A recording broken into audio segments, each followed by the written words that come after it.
Well, welcome everyone. Good morning. Thank you for joining us today for another installment of our WSC Professional Development webinars. My name is Elizabeth Matthews.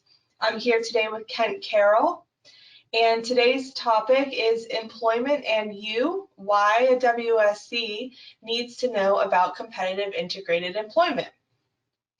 If you're joining us today for your continuing education credit, please stay until the end of the webinar.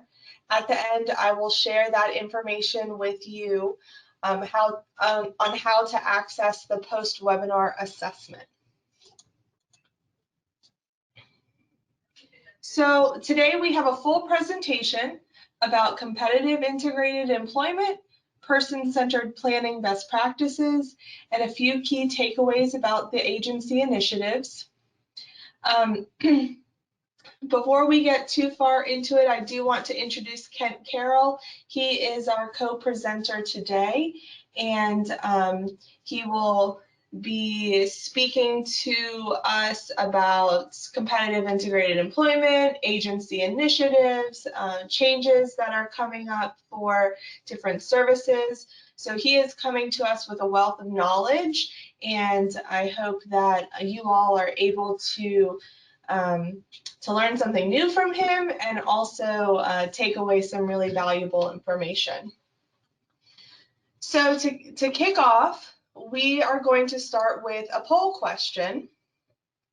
So on your screen, you should see a box, and it should be popping up now.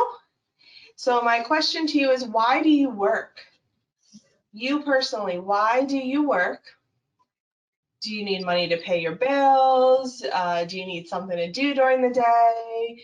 Are you trying to make a difference? Are you building your career? Do you have reasons that are not really listed here? Take a few moments, think about, why do you work? It's a question I think all of us ask ourselves every day when we wake up.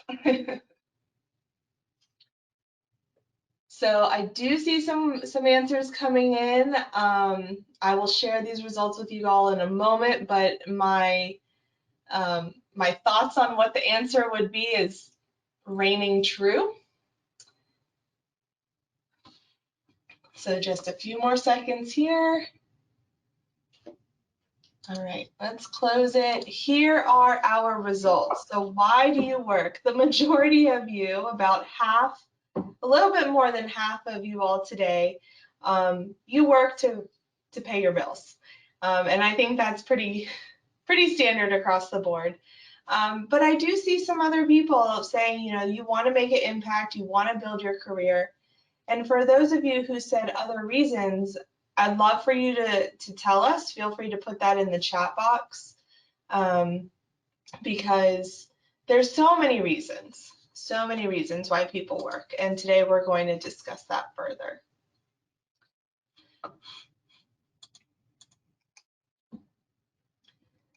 So excuse me. Now, what I'd like for you all to do is to take a piece of paper out, or scrap paper, whatever you have on your desk, or just some way to jot down some ideas. And although we asked you what is your top reason of why you work, can you come up with some other reasons, maybe 3 or 5 more reasons of why you would work? And in your mind or on your piece of paper, rank them. What is the most important reason?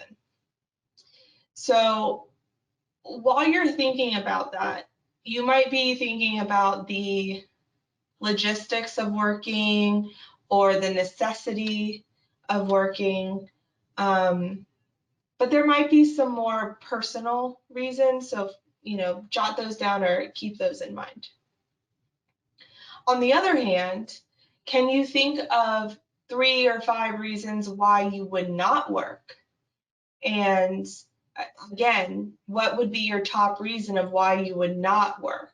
Put that, at the top of your list or in the forefront of your mind. it's probably not too difficult to come up with a list of reasons of why you work. That's pretty simple. You know why you go to work every day. But it might be more difficult to narrow down those reasons to find the 3 or the 5 that are your priority. But however, thinking of the reasons not to work are definitely more challenging.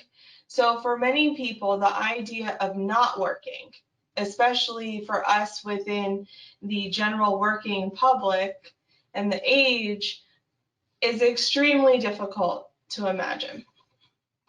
The fact is, people work for a variety of reasons, and over the years there have been numerous books and research and theories and professional publications that have explored the concept of work. This slide really is here just to show you the small sample of reasons of why people have jobs and why they build their careers.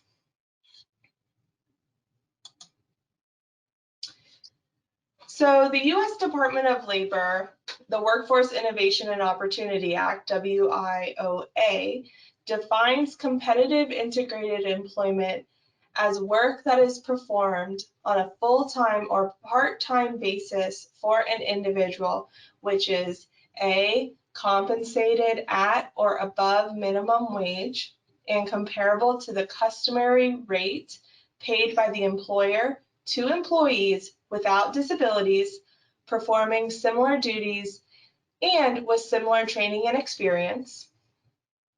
B, receiving the same level of benefits provided to other employees without disabilities in similar positions. C, at a location where the employee interacts with other individuals without disabilities. And D, presented opportunities for advancement similar to other employees without disabilities in similar positions. Now, keep this definition in mind. I'm sure all of you are well aware of this definition, but as we go through this presentation, we're going to constantly be coming back to competitive integrated employment, and this is what defines that idea.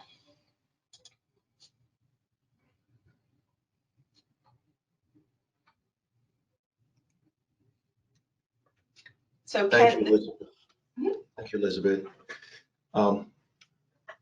The state of Florida is an employment first state, and that means employment in the general workforce should be the first and the preferred option for individuals with disabilities receiving assistance from publicly funded systems. Florida is one of 38 states with an official policy that provides the framework for long-term commitment to improving employment outcomes to individuals with disabilities in this state through the implementation of the Employment Act. And the Employment Act, which was done in October 2013, Governor Scott signed an executive order mandating the creation of an interagency cooperative agreement among specific state agencies and other disability service organizations. And this was done to ensure the continuation of a long-term commitment for improving employment outcomes for persons with disabilities, making sure that that was in place. APD is one of 11 organizations included in this act. And the Florida Employment First Act of 2016, it directs APD and these other state agencies to prioritize employment among the array of services available to individuals with disabilities. And as you know, APD is a partner of a 9-party interagency corporate agreement that identifies specific objectives to carry out the provisions of this law. And we made a lot of progress in this area. And the goal is to translate the lessons learned from the employment first states into strategies for effective implementation of an employment first initiative in Florida. The overarching goal of Florida's effort is to ensure a more broad participation from Florida stakeholders to develop and support a sustainable implementation and marketing plan that can contribute to great employment opportunities for Floridians who have intellectual and developmental disabilities. Also, the Employment First law involves policymakers in Florida and we want to help people with disabilities to have jobs in their communities. This is one of the goals of the Florida Employment First Act. We understand that employment is an important goal for people with disabilities of all ages. And agencies such as APD need to include people with disabilities and help them find jobs that fit them and fit them well. Employment means working in the community, earning at least a minimum wage, and earning your money directly from your employer. And Florida will be making changes in its system to make sure that the Employment First policy is really helping people get jobs. And as a result of the executive order that I mentioned earlier, the Employment First Interagency Collaborative Agreement was drafted and it was signed, as I said earlier, by 11 state agencies and organizations. And the agreement developed a framework for formally implementing the Employment First efforts through system changes activities and innovative projects. Next slide. Let's talk a little more about the Employment First Interagency Agreement. This interagency agreement involves three key areas: collaboration, innovations, and integration.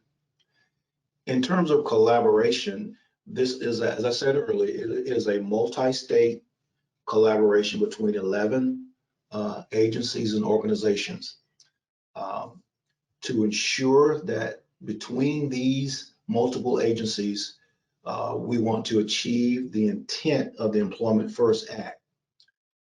We want to also formalize efforts to improve employment opportunities for individuals with disabilities, improve the number and percentage of growth in competitive employment for individuals with disabilities.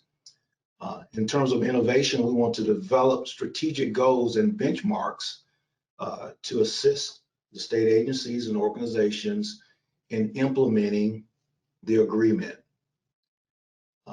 In terms of integration, we want to promote service innovations to better assist individuals with disabilities in the workplace and to change the employment systems in a way that will better integrate individuals with disabilities into the workplace. So these interagency agreements involves collaboration, innovations, and integration. On your screen, you will see the list of the 11 agencies that are involved in this partnership, APD being one of those 11 agencies and organizations. Just want to mention a little, in addition to knowing about these agencies and organizations, all of these agencies and organizations are committed to improving competitive employment opportunities for all Florida residents with disabilities. And as you are aware, many of the clients that you serve are jointly served by APD and these agencies. And as a result, as a support coordinator, you will have some contact with these organizations and their staff while advocating for APD clients. Therefore, it is important that support coordinators familiarize themselves with the role and the scope of work of these agencies and organizations. As an example, a support coordinator would follow up with the VR counselor when referrals are made to ensure clients are making progress toward achieving employment goes. So if you aren't familiar with many of these organizations and agencies, now would be a good time to just kind of go to their websites and kind of see what they're about, what are their main mission and scope of work. Because as you engage in your work as a support coordinator, you will come in contact with these various agencies.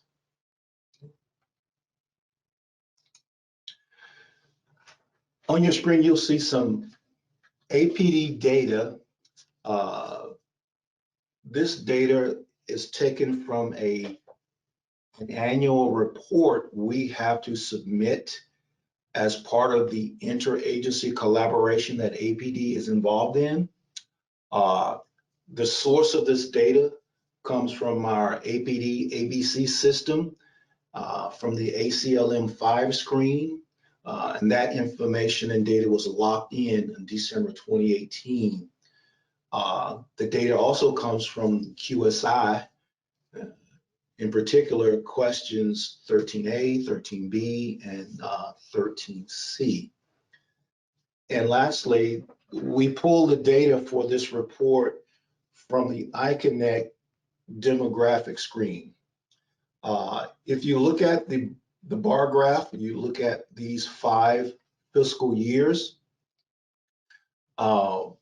you will see the importance of updating the demographic screen in iConnect.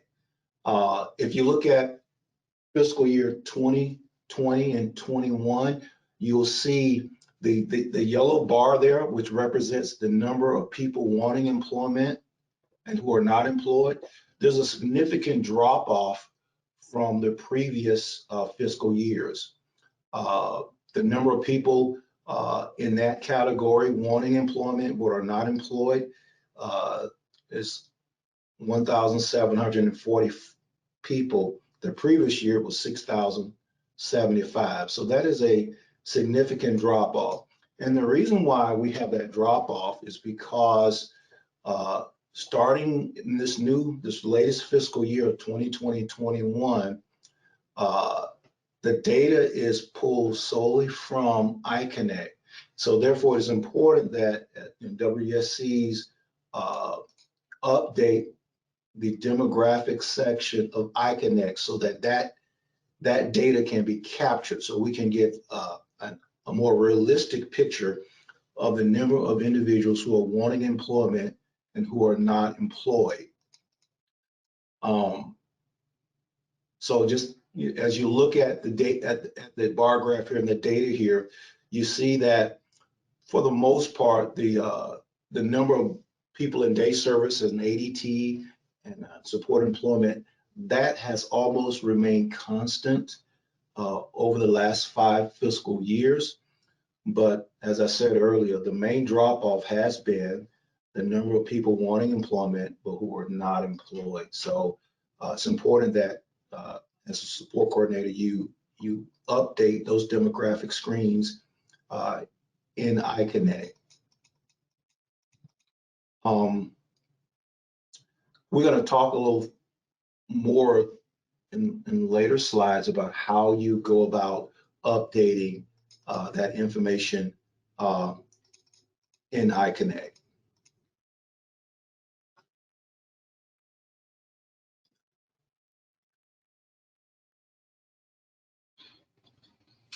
So one of the most important goals of employment is the competitive integrated employment for people with disabilities. Identifying the right job for the right person is not an easy task. As a support coordinator, you know your clients well. You have the conversations with your clients about employment, and you build that foundation with them to determine immediate employment interests. You help them identify long-term work goals and career direction. One very important role of the job seeker during the career planning conversations is to be that self-advocate. So the prospect of working for a living requires careful consideration, thought and planning, and having you, the support coordinator, by their side strengthens the self-advocate's career decision-making and job selection. So the WSC, as the WSC, you should be encouraging and supporting the individual through their self-advocacy journey specific for employment.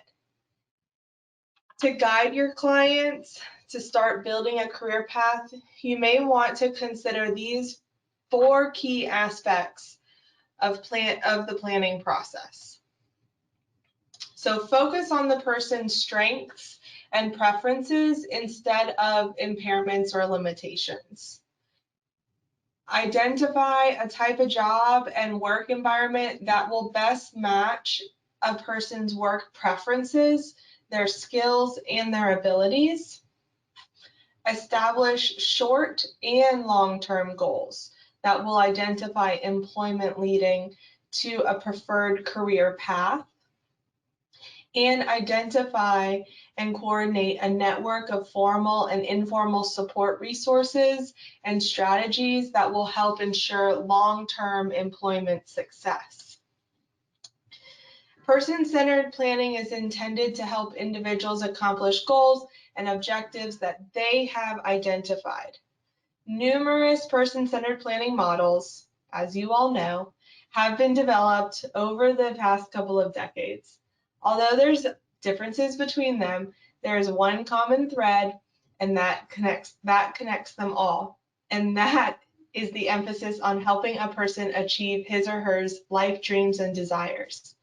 So person-centered planning techniques need to be the foundation for all conversations and all decisions when it comes to employment and career planning.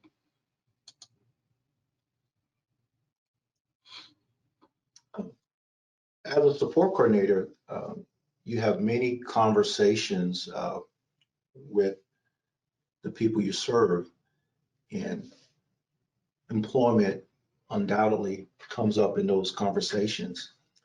On your screen is just a little dialogue. In this scenario, a little dialogue between a support coordinator and a client. And this involves encouraging others to consider employment. As you look at the screen here, support coordinator asks Jeff, "How are you doing today?" Jeff replies, "I'm okay, I guess." Support coordinator detects there may be a little something bothering Jeff and say to him, "You sound a little disappointed." And Jeff responds by saying, "I don't have enough money to buy a present for my friend, and that makes me sad." Support coordinator says, "I think buying a present for your friend is a wonderful idea. Let's talk about ways you can buy your friend a gift. I have an idea." So here's the question here. As a support coordinator, how would you make a connection between the individual's desire to have enough money to buy someone a present and finding work? And I guess, Elizabeth, they can respond in the chat on this. Yes, the chat box is open. I think on your end, it's called the questions box. So go ahead. If you have any ideas, how would you handle this type of conversation? Put them into the chat and I will read some aloud.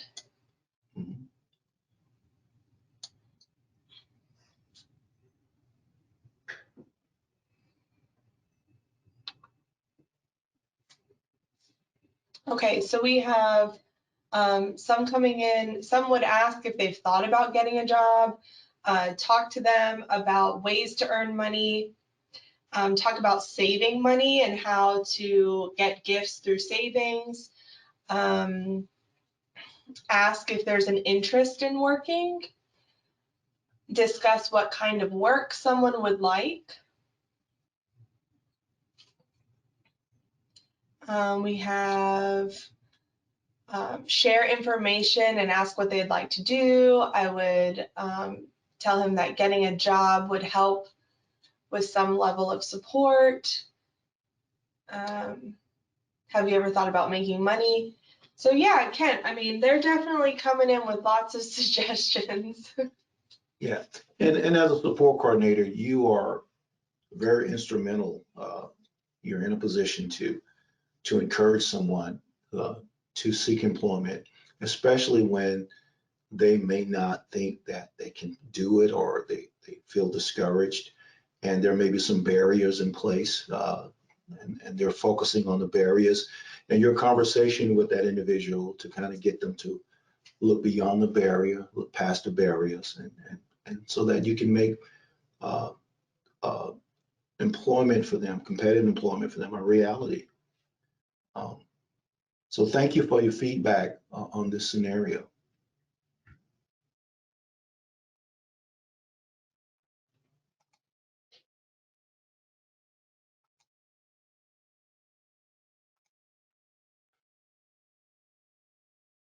So Kent, do you want to move on to scenario 2? Yeah, scenario 2.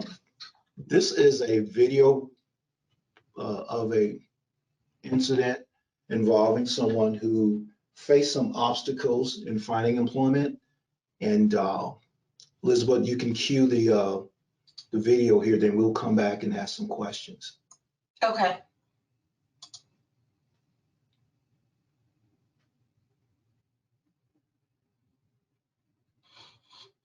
We've received a high number of resumes and spoken to a number of candidates. Offer you a Unfortunately, position our at team this did time. not select you. There are many for talented consideration. candidates who applied for this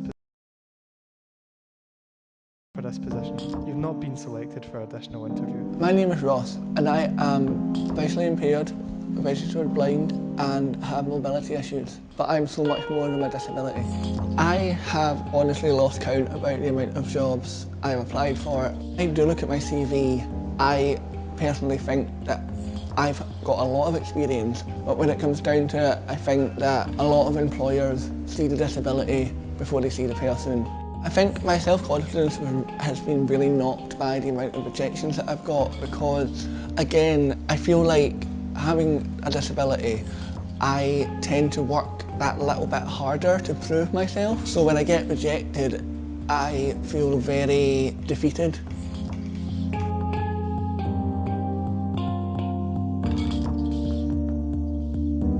I was really nervous. I think that I wanted to prove that I was just as able to do things as everyone else. I think the doubts that I had was, with it being a coffee shop, with it being a cafe, that I wouldn't be able to make the coffees, which turned out to be true. But it turns out that there's so many other things that I could do in the cafe, and a lot of the time, because of how busy it was, I would genuinely spend my entire shift on the till because it was so busy. So it meant that even though I couldn't do the coffee making, what I could do was still really valued and still very important to the day-to-day activity.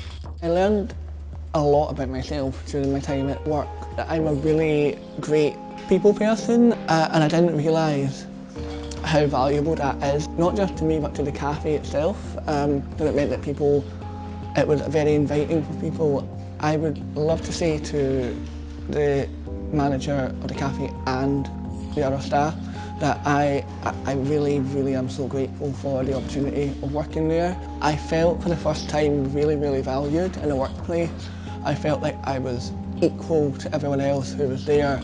I was valued, I was part of the team, and I was getting paid for what I was doing. For an employer that interviewing someone that has a disability, I think it's really important that you treat them like an equal and that you look past the disability and get to know the person for who they are.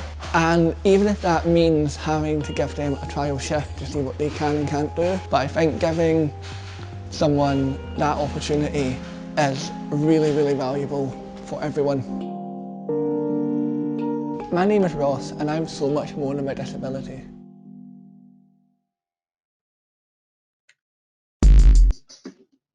Okay, all right. Enjoyed that video with Ross there. Let us look at encouraging others to consider employment again. Um, just 2 or 3 questions we want to ask you, and again, you can write your answers or comments in the chat section. What barriers did Ross face during his job search? And secondly, what motivated Ross to continue his job search? We know that there were some barriers presented to him at first, but there's some things that happened that motivated him to continue his job search, and he talked about that. And thirdly, how would you encourage someone with similar employment barriers? So Liz, some of the are we getting any barriers, response? yeah, so some of the barriers coming in that people noticed were stereotyping, people seeing his disability first, not, sorry, the speed is going very quickly, it's hard to keep up. People not seeing him, but just seeing his disability, rejection, being treated differently. I think some of the answers that were coming in for what motivated him was that he could see what he could do. He wanted to prove that he could be as able as anyone else. There were the desire to get himself and others to see past his disability. And then some of the encouragement. How would you encourage someone with similar barriers? I'm seeing, I would encourage them to persevere, to not give up, to continue looking if the first idea didn't work out. Not everything would be a good fit, so keep working, keep looking, keep trying. So a lot of comments about not giving up on yourself and not giving up on the job search.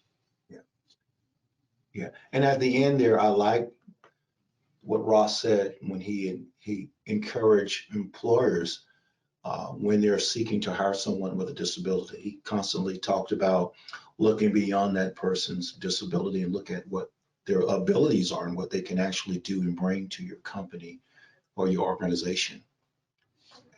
One other thing I like about Ross, if you notice the video, Ross was in a record store looking at old school vinyl albums. That's my kind of guy. So I like that. He must have an old record player that he plays those old vinyl albums on it. I like that.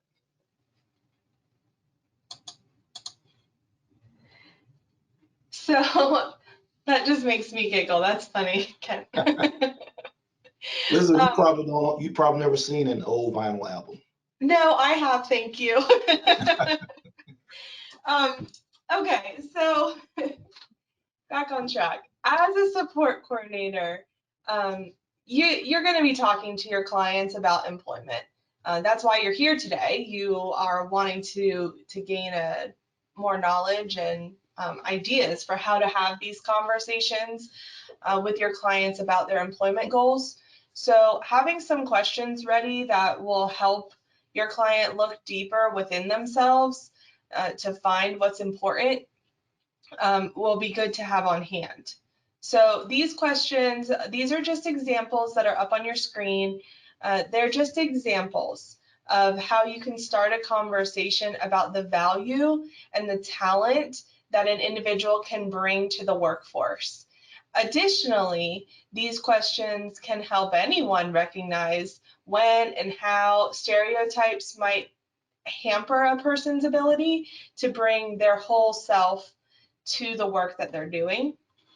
So employers might actually have similar questions to these examples during an interview. So practicing with asking the question and having your client answer them would really help them prepare for an interview situation.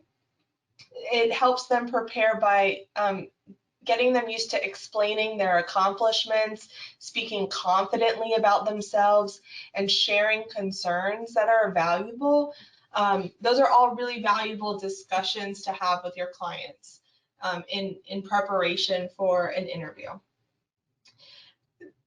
Also, if you want more information about these types of questions, how you can use these questions, there is a wonderful resource online called What Can You Do?, which is a campaign for disability employment by the U.S. Department of Labor. And these materials were developed to help change attitudes about disability and employment. So if you're looking for more talking points, conversation starting questions, please check out their website. I linked it at the end of the presentation, so it's on the last slide with our resources. But they have wonderful, wonderful resources out there. So we're going to pause for a second. We're going to do another poll question. So in just a moment, you will have another box pop up. Okay, so our question now is, have you initiated an employment conversation with a client who was adamant they did not want a job? Yes or no? And this one, pretty straightforward. You've either had the conversation or you haven't.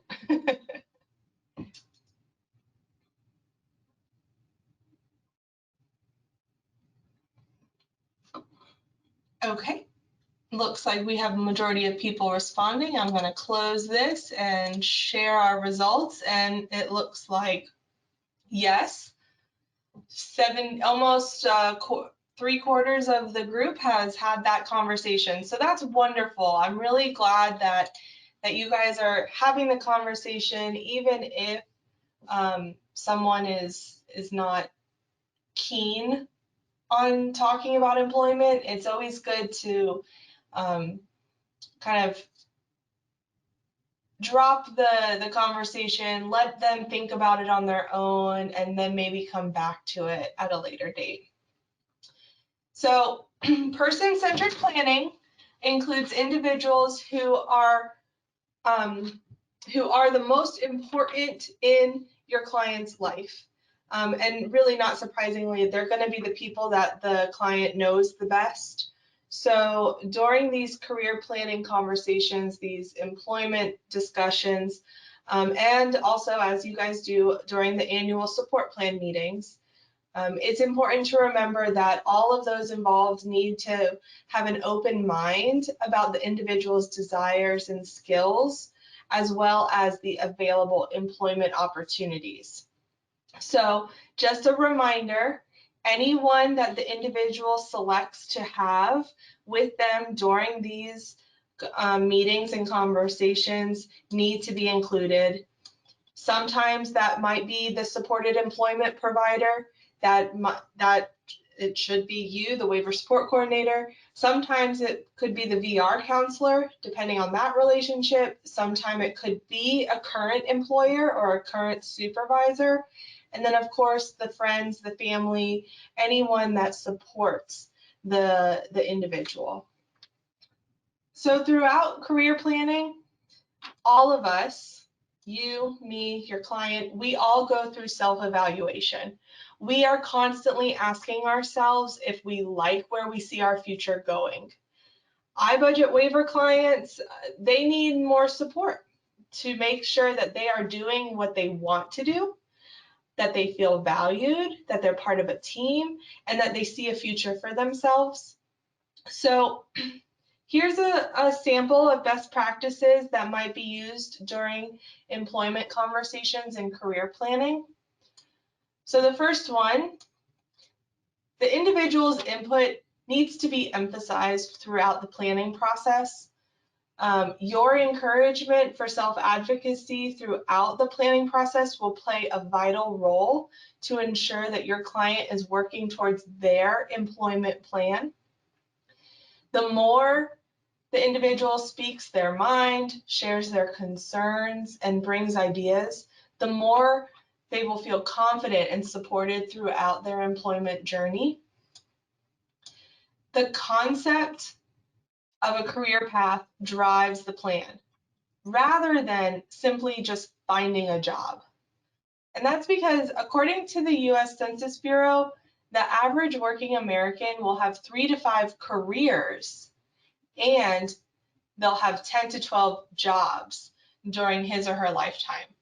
So support coordinators, it's important for you to explain that pursuing a work interest or a career path is an evolving process, and self-discovery and learning is part of that process. It's important for the job seeker to understand that each potential new job will help them get closer to their ideal job.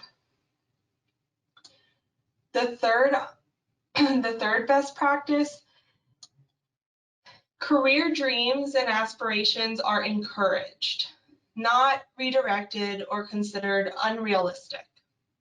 Unfortunately, this does not always seem to be the case when it comes to employment opportunities for people with disabilities.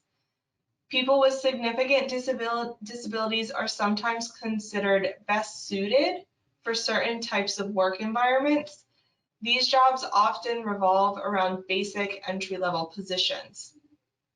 Both the WSC, the job coach or supported employment provider, and the individual should consider a range of employment environments and potential occupations to explore. And then the last best practice, career planning and employment opportunities are explained in detail and in a way the person understands. An individual will not be able to make an informed decision about employment opportunities if they don't understand what it is about. It's imperative that every step of the planning process is conducted in a manner that is understandable to the person. Also, we just need to remember that reasonable accommodation under the Americans with Disabilities Act plays a large role in ensuring your client's success and happiness with their employment. When helping your client through career planning, it is wise to identify what types of accommodations may be necessary to be in place for your client to succeed in their work environment. Small changes like a color code system rather than written labels could be used for tasks such as filing or measuring or sorting. And things like talking clocks and talking scales or magnifiers to aid in tasks that are for visually impaired individuals, or allowing more time for the completion of tasks, or allowing for oral communication instead of written for individuals whose communication styles require more support.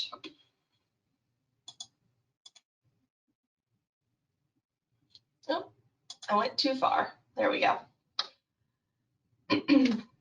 So waiver support coordinators, you guys think out of the box every single day on every task that you do to support your client. So I thought it would be helpful if we gave you all a few ideas of how to expand your thoughts around employment. We've held a handful of other webinars that recently were developed to help you to expand your knowledge on other topics. Some of you may have joined us for those. So here's where we're going for employment. Employment and career planning is a tough topic for everyone, and it's hard to know what you want to do with your life. So let's go through these ideas, and it might help you think of job options that are unique or tailored to your client's specific goals. These are just examples. You could use them in real life conversations with your clients to explain how to explore a job opportunity that would lead to growth within a current job. It is important to ensure that the opportunity for skills, for training, for growth within a company, and if your client is interested and excited for the position that is offered. So please keep that in mind when you're discussing employment with your clients. So say your client has a job in administration. You have a client working as a mail clerk at a small law firm, and they tell you that they're interested in an open data entry position. You encourage your client to speak with their manager about what skills are needed and help them update their resume so that they can apply for the position. What if your client wants to be a small business owner? So one of your clients loves going to events and is a great entertainer. So you suggest they might want to start a small business as a party host. You connect them to VR and other local small business resources to help them put together a few ideas for a business plan. So what about a restaurant? A lot of our clients work in food industry. So the neighborhood diner is hiring for a table busser position. No experience necessary. You may suggest this employment option to a client who has expressed interest in the food industry and enjoys being in restaurants. They get the interview, and during the interview, your client tells the manager that they want to learn about taking orders. So when your client gets hired, they are able to shadow a waiter for a few tables during their shift with the goal of moving positions in a few months. What about a sales associate? So we have plenty of clients who work in sales in stores and little shops. So a local nursery is looking for a sales associate. You know that one of your clients is taking a horticulture class at the community college. You hear that the hardware garden center is hiring a sales associate. So upon interview and hire, the client is able to join their manager during a landscaping planning meeting to learn more about horticulture and landscaping. And then lastly, we have a scheduler. So you hear that there's a residential cleaning service that's hiring for a scheduler and a backup custodian. You have a client who is organized and likes answering the phone. During the interview, your client expresses that she does not want to be on the cleaning team, but is happy to maintain the calendar for others. So the employer hires her with the agreement that the supplies are stocked for the cleaning crews. So again, these are examples. You could use them for conversation starters or just ideas to throw around with people during a employment conversation. In the chat box, just go ahead if you want to. You can share the types of jobs your clients have now. I would love to know what type of jobs are out there, and I would love to hear what your clients are doing in their employment journey. So I'll be happy to share them with everyone, read them aloud, just in case we have someone else in the call that is kind of stuck in a rut.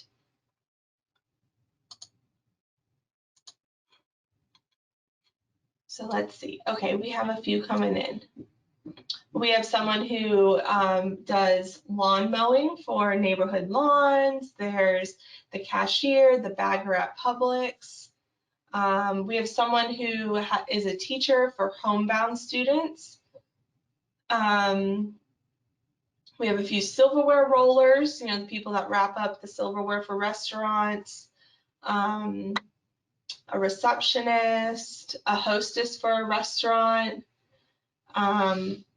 We have a Goodwill employee who uses the sewing machine. We have a few individuals who seem to be working in like cafeteria style settings. We have someone at who works in HR, who works for American Airlines as an online customer service agent. We have a FedEx worker. Yeah, so we have a huge variety of people employed. Some of these are really out of the box thinking, which is fantastic. I will definitely keep reading through these as Kent takes over the next few slides. Thank you. Let's talk about agency agreements. APD currently has a data sharing agreement with VR and ACA. There's also a data sharing agreement with DEO, Department of Economic Opportunity, and DOR, Department of Revenue. Let's start talking about the memorandum of agreement between APD, VR, and ACA. Now, the purpose of that agreement is to provide improved, competitive, integrated employment opportunities and outcomes for individuals with intellectual or developmental disabilities served by both VR and APD. In addition, the agreement seeks to improve interagency communication, increase efficiencies by establishing data sharing,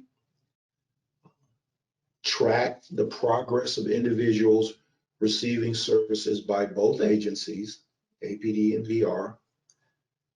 And as a result of this agreement, support coordinators were provided with instructions on how to properly document referrals made to VR. And that came from the WSC Advisory 2021-014. As you know, WSCs play a vital role in VR referrals. All VR referrals must include recent medical documentation, a copy of the person-centered support plan, and preliminary documentation related to employment exploration. The VR referrals must be documented in the APD iConnect system by the support coordinator. Now let's get more specific about actually how these referrals are done by the WSC. Well, first of all, WSC should encourage clients to consider adding competitive integrated employment as a goal on their person-centered support plan. WSC should generate a referral packet for any client interested in employment or could benefit from supported employment services. All referrals to VR should include pertinent and recent medical documentation, as I said earlier, person-centered support plan, preliminary documentation related to employment exploration. The WSC should upload the referral packet to VR and any related documents in iConnect, and then follow up with the client to ensure that they are able to attend that initial interview with the VR counselor, and that's very important. We don't want to see situations where the packet is uploaded in iConnect and the client did not follow through and have that initial interview with the VR counselor. So the follow-up by the WSC is very important at this juncture. After the initial interview is made with the VR counselor, the WSC should now monitor the client's progress and enter new notes in iConnect as needed. And always save and close those notes in iConnect, which is very important.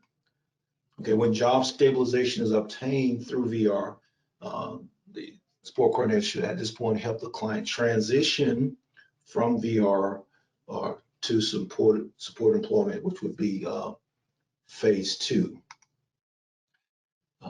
WSCs can upload VR referrals, and I'm going to reference again the advisory 2021-014. That explains how to document referrals made to VR and iConnect.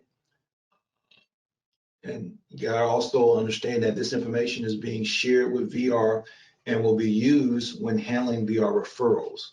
So in return, VR will provide a status update to APD for all APD clients who have been referred to APD. And that is part of the data sharing that I mentioned earlier. We're giving information to VR when we upload the referrals in iConnect.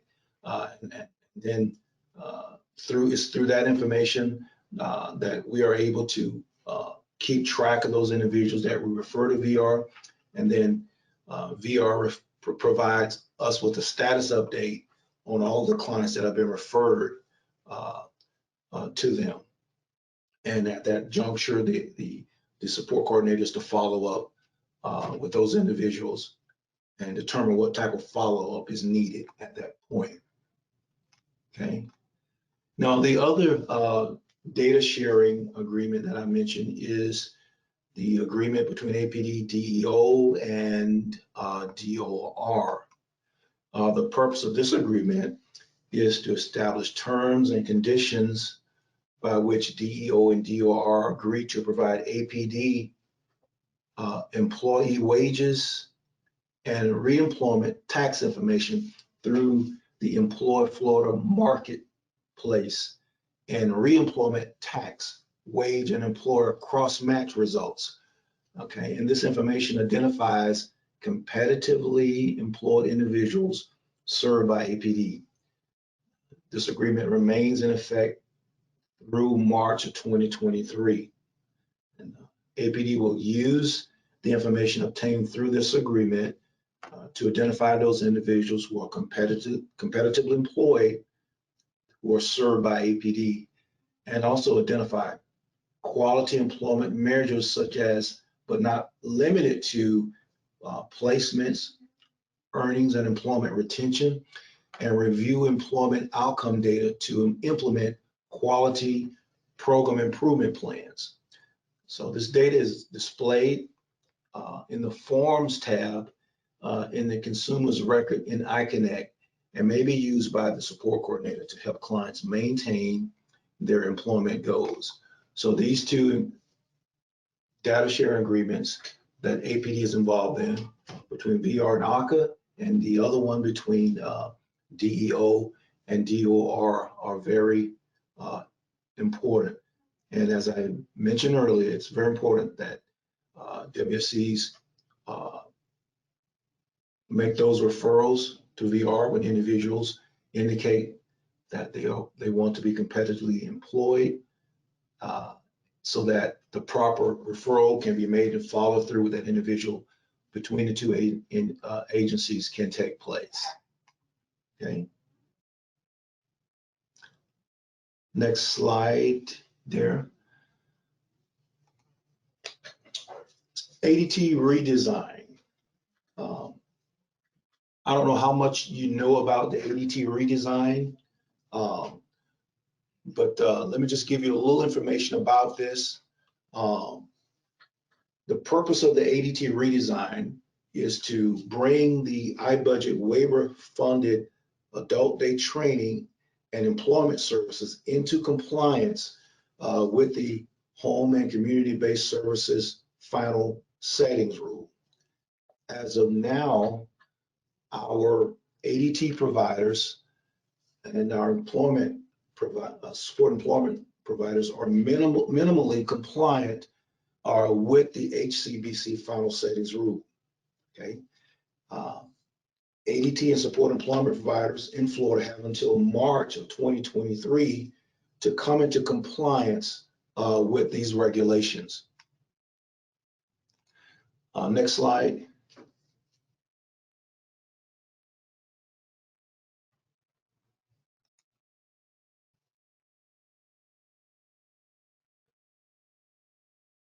What do we have to do to come into compliance with the final rule by March of 2023?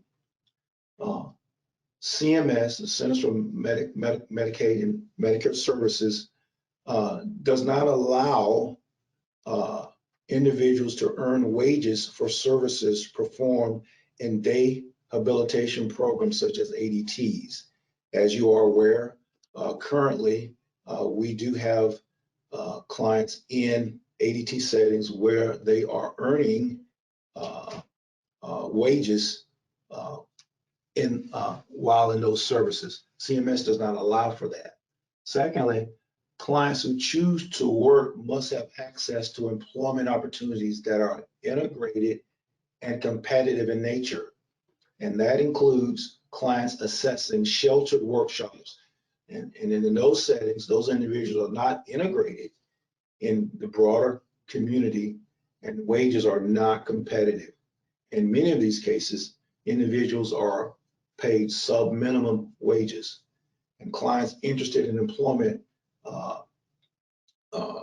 do not all have employment goals in their support and their implementation plan. So those are some of the areas here that we must change to come in compliance with the CMS final rule.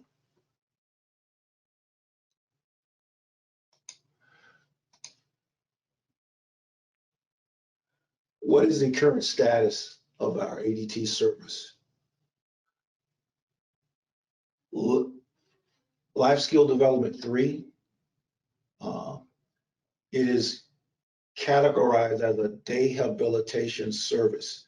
It is a bundle service. There are lots of different services and within the LSD3 ADT service. Some existing ADTs are minimally compliant because, as I said earlier, they're not ensuring access to competitive integrated employment, and those individuals receive sub-minimum wage in many cases.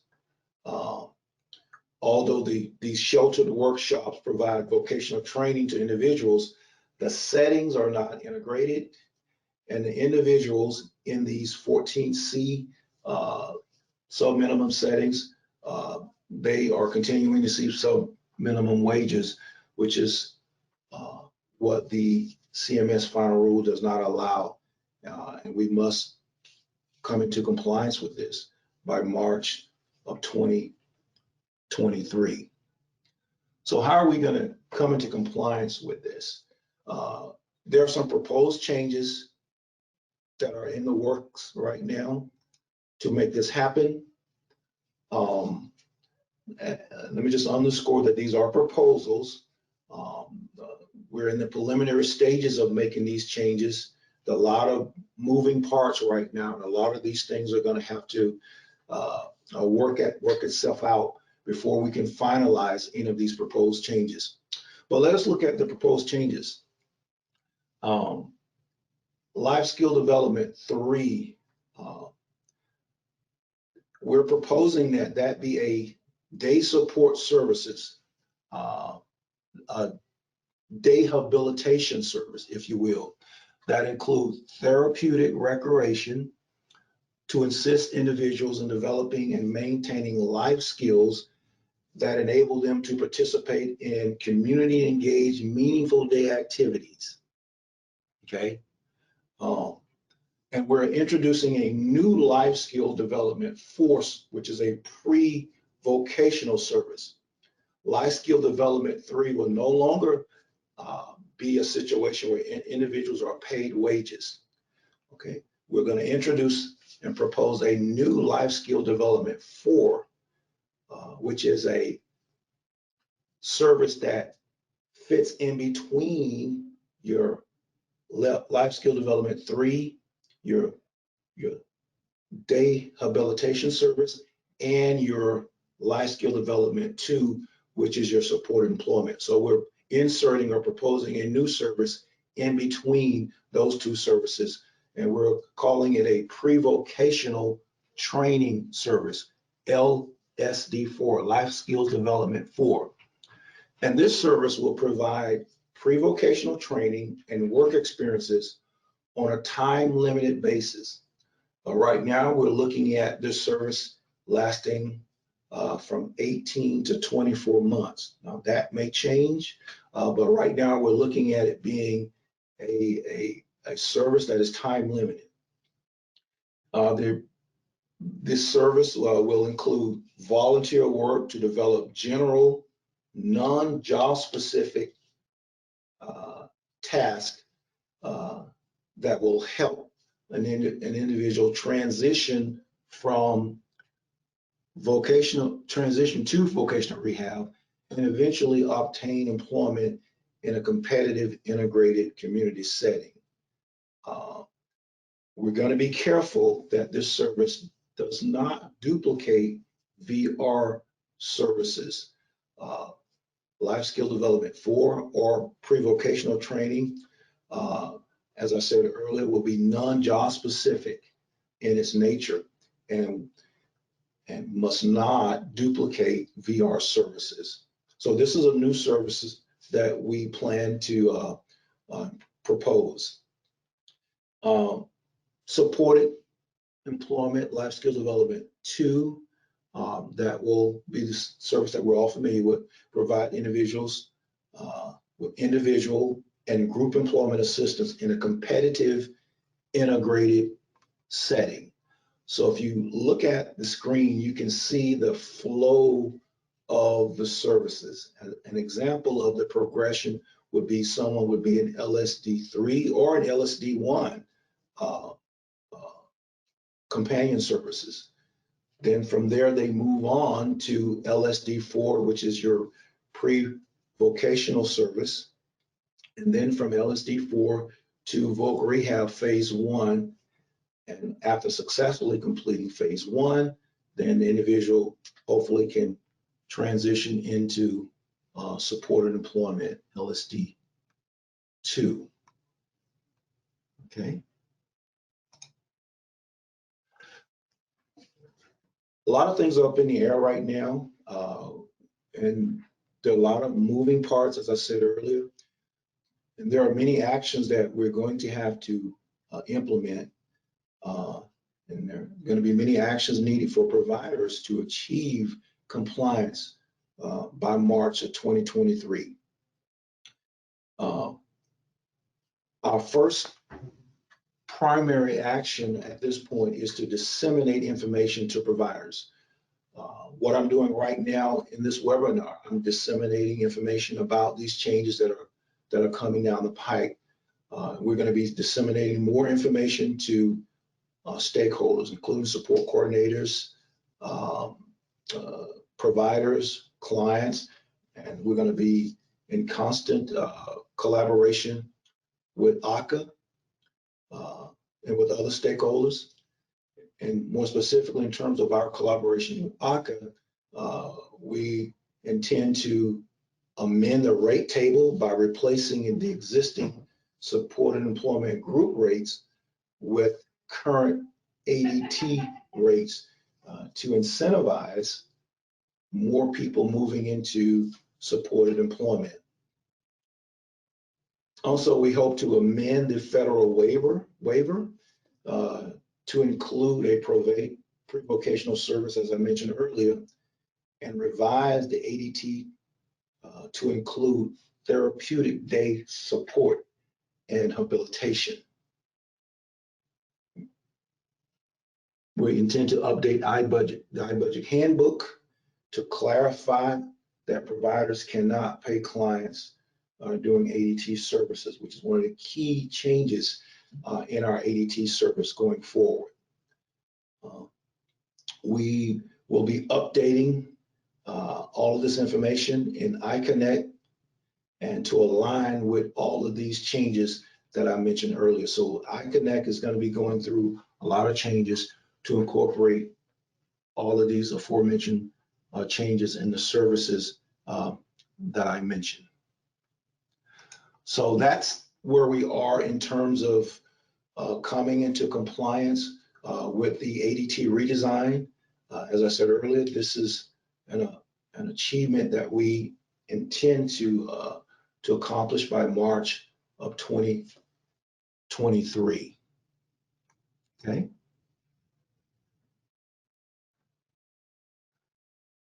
Well, thank you, Kent. Thank you for all of that information. I know that we are past our normal time, so I'm just going to wrap things up and get you guys squared away. But I just wanted to say thank you to Kent for his presentation and his updates about what is going to be going on in the next year or so. And thank you all for joining us today and staying on for a little bit longer than we normally do. While I get the assessment information set up, I'm going to leave you all with one more poll question. And this one is really just for us to know if you plan on using this material, if you found it useful and helpful. So please give us a little bit of feedback. I'll just leave that open for a second. So while you guys are answering, I just want to say, thank you for always supporting your clients and helping them through their employment journey. And we are just so excited for all of these new APD changes coming. And we hope that as the information starts to develop, that you all will give us our feedback and let us know how you think and feel about some of these changes. For the materials today and any questions that came in on the chat, unfortunately, we are just not able to address them today. So I will go through them. Some of you I have responded to already. But if I am unable to get to your question, I will share it with the team and we will do our best to get an answer to you. Just for your knowledge, here's our poll question results. Looks like the majority of you will definitely be using this information. So that's exciting. That makes us feel good to know that we brought valuable information to you today. So if you need to get in touch with Kent, here is his contact information. Jot that down or just save it from the presentation, and please feel free to reach out to him or to me with any questions. We'll be happy to help you. And then, as I said, we also have a slew of resources that we use today, plus the references to the advisories that Kent was discussing. So our last slide today is our resource slide. Please take advantage of the resources that we used and the materials that are out there so that you can support your clients through their employment career journey.